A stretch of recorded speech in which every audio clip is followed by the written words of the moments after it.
Hello, dear students. Good morning, everyone. I hope you all are fine at your place. पिछले class जो हम लोग कर रहे थे तो पिछले क्लास में आपने देखा था कि अगर आप क्लास का वीडियो देखे होंगे तो उसमें लास्ट में जाकर के है सो वीडियो ऑटोमेटिक कट हो चुका है। तो किसी कारणवश वो वीडियो ऑटोमेटिक कट हो चुका था, इसीलिए उससे आगे कंटिन्यू नहीं हो पाया, बात बीच में ही रह चुकी थी। तो आप समझ सकते हैं, थोड़ा सा ऐसा हो जाता है कभी कभी। तो हम लोग 2012 का क्वेश्चन कल के क्लास में कर लिए थे। प्रीवियस ईयर का जो टेंस का क्वेश्चन देख रहे हैं तो उसमें हम लोग 2012 का क्वेश्चन कर लिए, 2011 का भी कर लिए और हम लोग करने वाले थे 2013 का क्वेश्चन। और 2013 का क्वेश्चन हम बोर्ड पे लिख रहे थे और यहाँ तक बात लिखा हुआ था, आपने पिछले क्लास के वीडियो में देखा होगा। तो अब इससे आगे हम बात को आज के क्लास में बढ़ाते हैं। तो अब आप यहाँ जब तक हम सारा क्वेश्चन लिख रहे हैं तब तक आप अन्य प्रश्न का आंसर सोचे समझे, और जब तक हम सारे क्वेश्चन को लिख रहे हैं। और आपको ये भी पता है कि 2011 से लेकर के 2017 तक टेंस का जो प्रीवियस ईयर क्वेश्चन है वो मात्र तीन तीन प्रश्न करके है। तो जिसमें हमने 2011 का भी 3 प्रश्न, 12 का भी 3 प्रश्न देख लिया और 13 का आज के क्लास में हम लोग देखेंगे। और इस प्रकार के प्रश्न को सॉल्यूशन कैसे निकालते हैं, इसका क्या तरीका है, कहाँ से सोचते हैं, क्या सोचते हैं, ये सारा बात हमने पिछले क्लास में बता दिया है। तो अब हम लोग क्वेश्चन कर रहे हैं। कहने का मतलब मेरा ये बात है कि हमने टेंस का थ्योरी क्लास कर लिया, अब हम उसका ऑब्जेक्टिव क्वेश्चन का क्लास कर रहे हैं।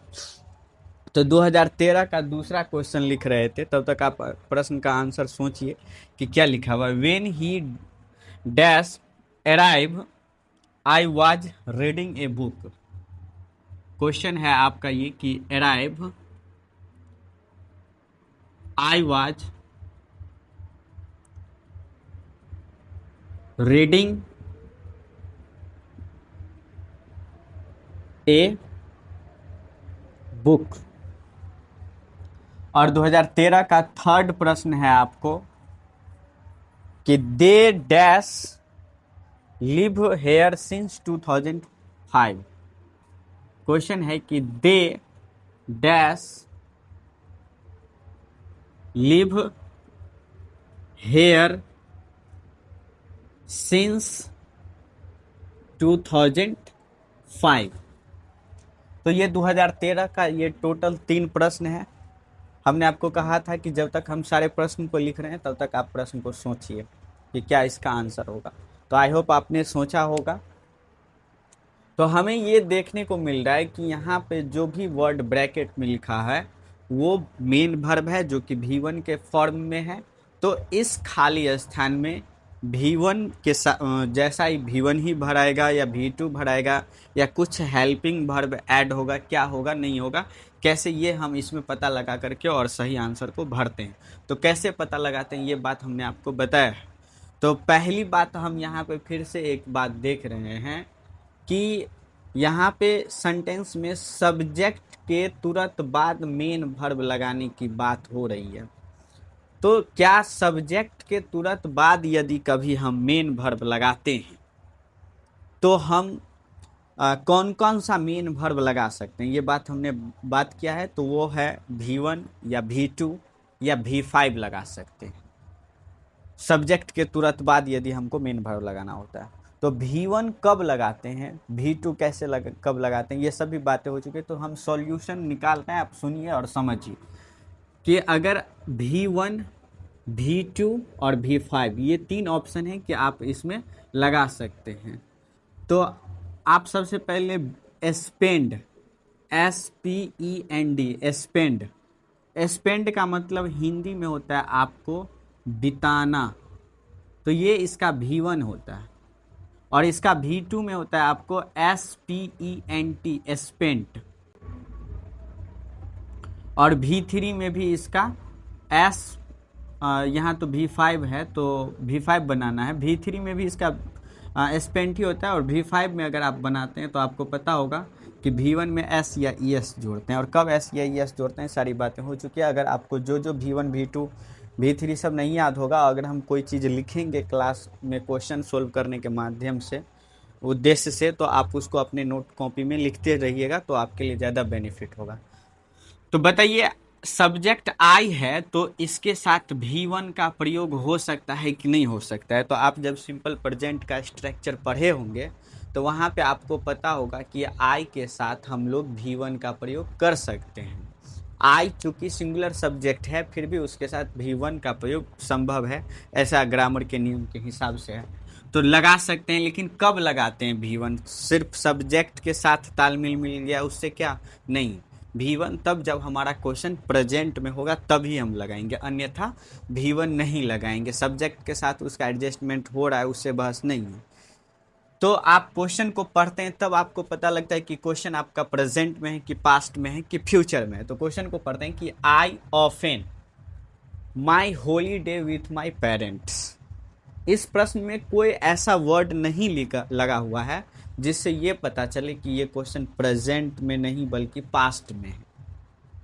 कुछ भी ऐसा वर्ड नहीं लगा हुआ है तो इसका मतलब ये क्वेश्चन आपका प्रेजेंट में है। तो प्रेजेंट में है तो सॉल्व करिए, V1 लगा सकते हैं, राइट। और V5 तो V5 नहीं लगा सकते हैं क्योंकि आई के साथ V5 का प्रयोग नहीं होता है। तो इसका सही आंसर आपको इसमें V1 ही लगेगा कि I often spend my holiday with my parents. और इसका एक बात ये भी हुआ, आपको इस क्वेश्चन में एक और नज़रिया भी समझना पड़ेगा कि देखिए, यदि किसी सेंटेंस में आपको generally, often, usually, everyday, sometime, now, just ऐसा कोई वर्ड लगा होता है तो उसको सिंपल प्रेजेंट में बनाना होता है। दूसरी बात ये भी कि कोई ऐसी बातें जो आप अक्सर करते रहते हैं या डेली करते हैं, कोई ऐसा काम या कोई ऐसी बातें प्रायः आप जो करते रहते हैं, या जो चीज़ इस दुनिया का सत्य है, यूनिवर्सल ट्रूथ है, उसको सिंपल प्रेजेंट के स्ट्रक्चर पे ही बनाया जाता है। तो उस नियम से भी सिंपल प्रेजेंट के स्ट्रक्चर के हिसाब से भी यहाँ पे सब्जेक्ट के तुरंत बाद V1 या V5 में से लगाना था।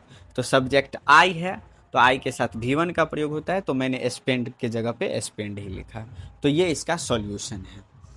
क्वेश्चन नंबर सेकंड की अगर हम बात करें तो क्वेश्चन नंबर सेकंड में आपको फिर से आप चेक कर रहे हैं, when he dash arrive I was reading a book. प्रश्न यहाँ पे क्या कि यहाँ भी आपको सब्जेक्ट के तुरंत बाद मेन वर्ब लगाने की बात है। तो आप और भी चीज़ क्वेश्चन में ऑब्जर्व कर रहे होंगे, देख पा रहे होंगे कि सब क्वेश्चन आपका दो भागों में बटा हुआ है, जिसमें एक भाग आपका यहाँ से यहाँ तक है और दूसरा भाग यहाँ से यहाँ तक है। तो आपका जो भाग सेंटेंस का कंप्लीट है उस सेंटेंस को आप देख रहे हैं कि वो पास्ट कॉन्टिन्यूस में, I was reading a book, ये एक पास्ट कॉन्टिन्यूस होता है, वर्ब से पता चलता है टेंस का, तो ये पास्ट कॉन्टिन्यूस में है। तो एक बात तो क्लियर हो चुका है कि एक भाग अगर पास्ट में है तो दूसरा भाग भी हम लोग पास्ट में ही बनाएंगे, ऐसा तो आप समझ चुके हैं। तो पास्ट में बनाएंगे तो सब्जेक्ट के तुरंत बाद अगर मेन वर्ब लगाने की बात होती है तो क्या करेंगे हम वहाँ पे, तो V2 का प्रयोग करेंगे। तो पास्ट में जाने के लिए V2 का प्रयोग करेंगे तो अराइव का V2 क्या होता है, आपको अराइव्ड होता है, यानी कि यहाँ पे अराइव्ड जो है सो इसका सही आंसर होगा। और इस प्रश्न से आपको एक बात और समझना था, और वो बात इस प्रकार से ये था कि यदि, जैसे मैंने पिछले क्लास में एक बात नियम लिखा था कि यदि किसी सेंटेंस का एक भाग सिंपल प्रेजेंट होता है, पिछले क्लास में हमने इस टाइप से क्वेश्चन किया था, तो उसके दूसरे हिस्से को सिंपल फ्यूचर में बनाना होता है। याद है आपको कि हमने इस प्रकार की बातें की थी पिछले क्लास में। यदि किसी क्वेश्चन का एक भाग सिंपल प्रेजेंट है तो दूसरा भाग सिंपल फ्यूचर, तो कभी सिंपल प्रेजेंट खाली रहेगा, सिंपल फ्यूचर दिया रहेगा, कभी सिंपल फ्यूचर खाली रहेगा और सिंपल प्रेजेंट दिया रहेगा। तो ये बात आप समझ करके बना देते हैं। दूसरी बात इस प्रश्न के माध्यम से आपको समझ में आया होगा कि अगर किसी भी प्रश्न में, क्वेश्चन में अगर एक भाग सिंपल पास्ट है तो दूसरा भाग आपको बनाना है किस किस में, तो आप बना सकते हैं पास्ट कॉन्टिन्यूस में और दूसरा आप बना सकते हैं पास्ट परफेक्ट में। तो पास्ट कॉन्टिन्यूस में कैसे बनाएंगे, पास्ट परफेक्ट में कैसे बनाएंगे, तो स्ट्रक्चर के हिसाब से बनाएंगे। है जो उसका स्ट्रक्चर है, जो उसमें वर्ब लगने वाला है वो वर्ब लगाते हैं तो वो टेंस बन जाता है। तो ऐसा ही बात है कि यहाँ पे आप देख रहे हैं कि एक भाग पास्ट कॉन्टिन्यूस है तो दूसरा भाग सिंपल पास्ट में ही बनाएंगे, ये तो एकदम 100% श्योर है। और अगर किसी प्रश्न का एक भाग पास्ट परफेक्ट है तो दूसरा भाग उसका सिंपल पास्ट बनेगा। ये इम्पोर्टेंट बात है। देखिए ऐसे बहुत सारी बातें जैसे जैसे हम क्वेश्चन को सोल्व करते चलेंगे आगे, वैसे वैसे हम आपको बताते हुए चलेंगे। तो आपका जिम्मेदारी यही बनता है कि आप ऐसे ऐसे पॉइंट्स को अपने कॉपी में नोट करते चलें, ताकि आपको क्वेश्चन बनाने में खुद से जब आप क्वेश्चन बनाएंगे, एग्ज़ाम देंगे, वहाँ आपको सुविधा प्राप्त हो। This is the most important things. और मुझे इस बात का पूरा भरोसा है कि जो विद्यार्थी अच्छे से पढ़ते होंगे, जिसको पढ़ाई से इंटरेस्ट होगा, जो पढ़ाई को ज़रूरी समझते होंगे, वो इस बातों को अच्छे से समझ रहे होंगे कि इसका कितना महत्वपूर्ण है और हम क्या बता रहे हैं। और जो यूं ही बातें करते होंगे सिर्फ, तो उसको तो समझ में आने वाली है नहीं। तो बिना समझे हुए आप जज भी नहीं कर सकते हैं अच्छा या बुरा। तो आप समझ रहे हैं कि कैसे कैसे हम प्रश्न को सोल्व करते हैं। चलिए आप क्वेश्चन नंबर 3 करते हैं 2013 का। क्वेश्चन 3 है कि they dash leave here since 2005। तो आपको अगर टेंस याद होगा, टेंस का स्ट्रक्चर याद होगा, तो जब भी आप यहाँ पे सिंस 2005 देख रहे हैं तो किसी भी प्रश्न में आप सिंस या फोर लगा हुआ देखते हैं तो दो ही टेंस आपके मन में ख्याल आना चाहिए, एक प्रेजेंट परफेक्ट कॉन्टिन्यूस और दूसरा पास्ट परफेक्ट कॉन्टिन्यूस, क्योंकि उसी दोनों के स्ट्रक्चर में आपको सिंस और फोर का प्रयोग होता है। तो इस प्रश्न को आप प्रेजेंट परफेक्ट कॉन्टिन्यूस पे बनाएंगे कि पास्ट परफेक्ट कॉन्टिन्यूस पे बनाएंगे। तो अगर क्वेश्चन में कुछ ऐसा वर्ड लगा होगा जिससे पास्ट का बात पता चले तो पास्ट परफेक्ट कॉन्टिन्यूस में, अदरवाइज प्रेजेंट परफेक्ट कॉन्टिन्यूस में। तो क्वेश्चन को एक बार फिर से पढ़िए ध्यान से कि they dash leave here since 2005। कोई ऐसा वर्ड नहीं है पास्ट में जाने के लिए, नहीं तो पास्ट का कोई हेल्पिंग वर्ब लगा हुआ है, नहीं तो यस्टरडे या 2 days ago, लास्ट मंथ, ऐसा कुछ भी वर्ड नहीं लगा हुआ है कि जिससे ये पता चले कि ये पास्ट परफेक्ट कॉन्टिन्यूस में बनना चाहिए। इसका मतलब हम इसको प्रेजेंट परफेक्ट कॉन्टिन्यूस में बनाएंगे, और प्रेजेंट परफेक्ट कॉन्टिन्यूस में बनाने के लिए उसका स्ट्रक्चर आपको याद होगा तो ही आप बना पाएंगे, अदरवाइज तो सिर्फ देखेंगे, फील होगा कि समझ गए हैं, लेकिन समझेंगे आप कुछ नहीं। प्रेजेंट परफेक्ट कॉन्टिन्यूस का अफर्मेटिव सेंटेंस है तो अफर्मेटिव स्ट्रक्चर क्या होता है, सब्जेक्ट प्लस हैज या have plus been plus before plus object plus since या फोर, ये इसका आपको स्ट्रक्चर है।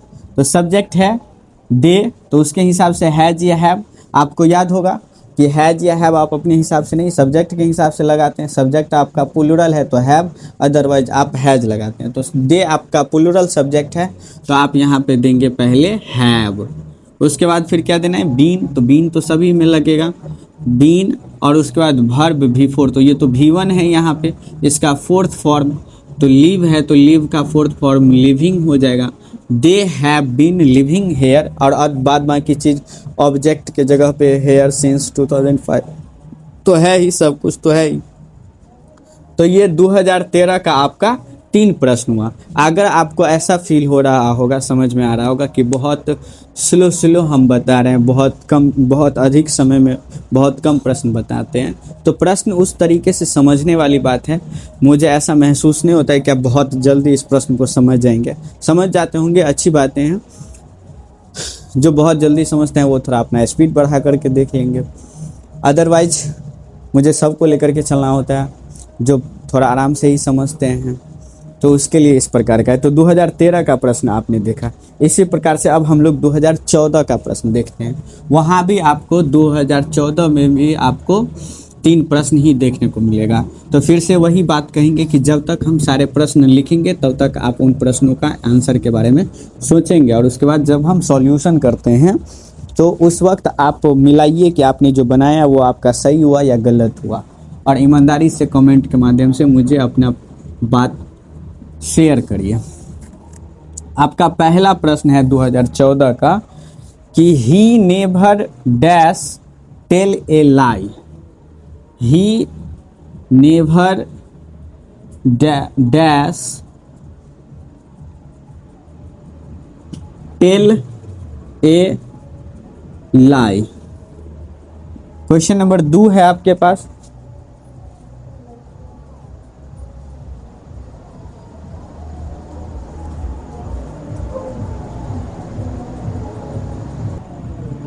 तो दूसरा प्रश्न हम लोग देख रहे थे। दूसरा प्रश्न है आपका कि my friend dash go to Delhi last week. Dash go to Delhi last week.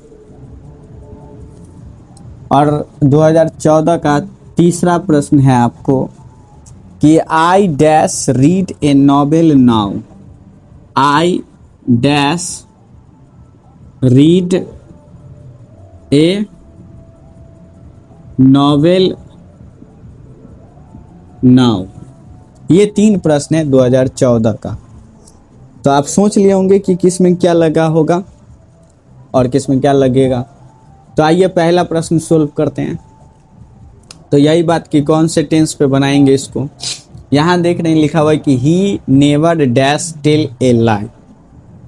तो V1 के रूप में ब्रैकेट में टेल दिया हुआ है, तो आप इसमें आपको कुछ हेल्पिंग वर्ब जोड़ना पड़ेगा कि क्या करना पड़ेगा, वो टेंस को पढ़ने से क्वेश्चन से पता लगता है।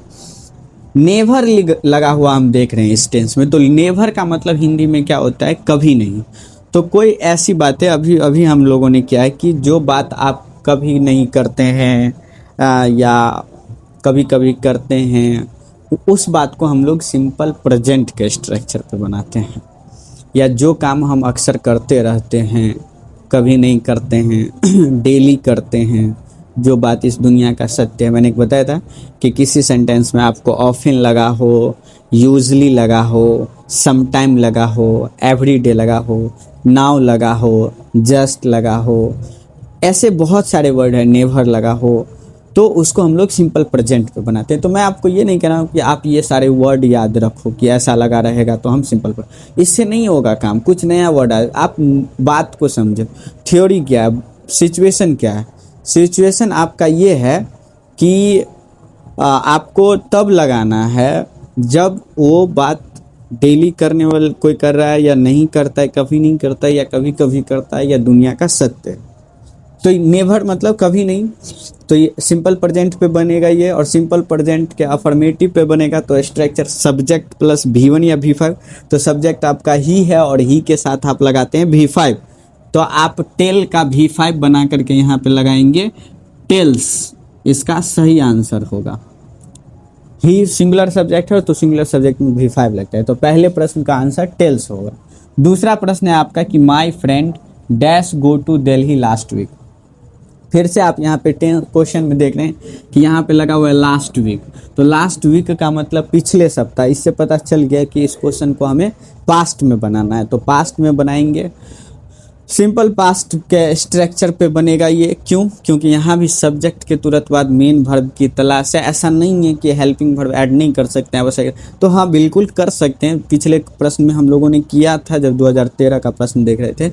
तो यहाँ पे आप देख रहे हैं ना कि स्पीकर जो है उसके कहने का मतलब ये है कि मेरा दोस्त पिछले सप्ताह दिल्ली गया। ये एक साधारण, तो दिल्ली गया ये तो सिंपल पास्ट का पहचान हुआ ना, तो सिंपल पास्ट पे बनाएंगे। तो सब्जेक्ट प्लस V2। तो सब्जेक्ट है माय फ्रेंड, V2 किसका, तो ये जो ब्रैकेट में दिया हो इसका V2। तो गो का V2 में क्या होता है आपको, वेंट होता है। तो my friend went to Delhi last week.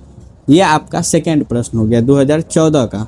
और 2014 का अगर हम तीसरा प्रश्न का बात करते हैं तो तीसरा प्रश्न में हमारे पास दिया हुआ है कि सब्जेक्ट आई है, आई ए नॉवेल नाउ। फिर से यहाँ आप देखिए, अभी कई बार हम लोग चर्चा कर चुके हैं कि यदि किसी प्रश्न में नाउ, नेवर, जस्ट ये सब लगा होता है तो सिंपल प्रेजेंट पे, तो यहाँ पे नाउ लगा हुआ है तो सिंपल प्रेजेंट पे। तो सब्जेक्ट के तुरंत बाद V1 या V5, तो सब्जेक्ट आई है तो आई के साथ आप V1 लगाते हैं। तो ऑप्शन में भी यहाँ पे V1 के रूप में ही दिया हुआ है, तो सेम टू सेम भरा जाएगा कि I read a novel now ये आपका 2014 का प्रश्न हो गया। तो देखिए किसी भी ईस्वी का प्रश्न आप अभी तक देख रहे हैं 2011, 12, 13, 14 तक आप सवाल देखें अभी तक। 11, 12, 13, 14 4 साल का सवाल आप देखें तो 12 को सवाल देखें तो आपको समझ में आया होगा कि सिर्फ टेंस का स्ट्रक्चर पढ़ लेने से आप इस सवाल को अच्छे से नहीं सोल्व कर सकते हैं, 100% नहीं समझ सकते हैं। और अब जैसे मैंने इतना सवाल बताया तो आपके अंदर कुछ अलग से एनर्जी महसूस हुआ होगा, कुछ अलग ज़रूर सीखने को मिला होगा। अगर आप पहले से जानते होंगे तो बहुत अच्छी बात है, शुभकामनाएं आपको। लेकिन आप क्या समझ पा रहे हैं, नहीं समझ पा रहे हैं, थोड़ा सा अपने कमेंट के माध्यम से मुझ तक अपनी बात पहुंचाने का प्रयास करेंगे तो मुझे अच्छा लगेगा, समझ पाएंगे कि आपको क्या ज़रूरत है, क्या प्रतिक्रियाएं हैं आपका। तो मुझे थोड़ा अपने काम पे थोड़ा और अच्छे से फोकस कर पाएंगे, हम उसमें क्या सुधार करने की आवश्यकता है इस बात को हम समझ पाएंगे। तो देखिए समझिए। और पीछे मैंने बहुत सारे ऐसे वीडियो जो थोड़ा सा लंबे क्लास में डाला है और अभी मैं कुछ कुछ वीडियो आपको छोटे छोटे क्लास के माध्यम से ही दूंगा, क्योंकि आप अच्छा फीडबैक नहीं कर पा रहे हैं। मतलब मेरे कहने का मतलब ये है कि आप लंबे क्लास में बोरिंग फील कर रहे हैं। तो आपको समझना होगा कि पढ़ाई में आपको थोड़ा सा मेहनत करना पड़ता है। बट आप देखिए, ट्राई करिए। मिलते हैं अब हम लोग अगले साल का प्रश्न अगले क्लास में मिल करके। तो आज के लिए इतना। Thank you, bye.